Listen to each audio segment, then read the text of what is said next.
మొన్న ఆదిలాబాద్ సభలో చెప్తుండ్రు రేవంత్ అని ఏం చెప్తుండంటే పెళ్ళి ఉడతాడో పిల్లలు పుడతారా 3 నెలలు పుడతారా 4 నెలలు పుడతారా ఎంత కండలున్నా ఎంత బలం ఉన్నా లేదు ఎంత జింబాడి ఉన్నా 9 నెలలు పడుతుంది మేము కూడా అధికారంలోకి వచ్చి 2 సంవత్సరాలు అవుతుంది మాకు టైం పడుతుంది అంటున్నాడు. ఇంకా అన్న ఏమంటాడు 2037 దాకా మేమే అధికారంలో ఉంటాం మళ్ళీ రెండోసారి మేమే సీఎం కాంగ్రెసే అధికారంలోకి వస్తుంది రేవంత్ అనే చెప్తున్నటువంటి మాట. ఇక ఒక పని చేయన్న 2047 దాకా మీరే అని చెప్పు ఒక పని వచ్చిపోతుంది కదా. 3 సంవత్సరాలు మీరే ఉండరు అంటే 3 సార్లు మీరే ఉండుర్రి సుమారు 15 సంవత్సరాలు కాంగ్రెస్ అధికారంలో ఉంటేనే మంచిగా ఉంటుందేమో. మరి రేవంత్ అన్న తెలంగాణలో చేసింది ఏం లేదు కేరళ పోయి పినరాయి విజయన్కి సవాల్ విసురుతున్నాడు. తెలంగాణలో నేనేం చేసినో చూపిస్తా కేరళలో నువ్వేం చేసినావు చూపి.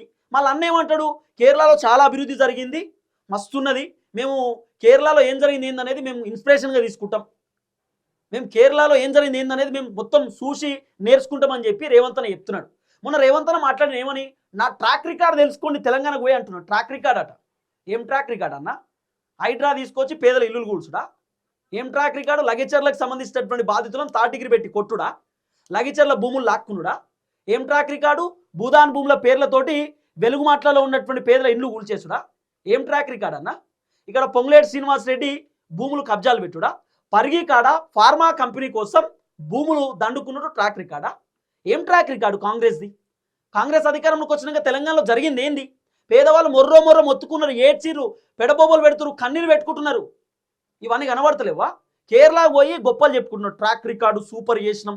ఇంకా పెద్ద కథ ఏందనుకుంటారు పినరాయి విజన్కి చెప్తున్నాడు పినరాయి విజన్ గారు మీకు డౌట్ ఉంటే మీరు విమానం పెడతా నేను ఒక పెద్ద విమానం చార్టర్డ్ ఫ్లైట్ పెడతా ఆ ఫ్లైట్లో వచ్చి కూర్చోర్రి మన ఇద్దరం పోదాం పోయి తెలంగాణ ప్రజలను అడుగుదాం కాంగ్రెస్ ఏం చేసింది ఏం కథ అనేది జనాలే చెప్తారు.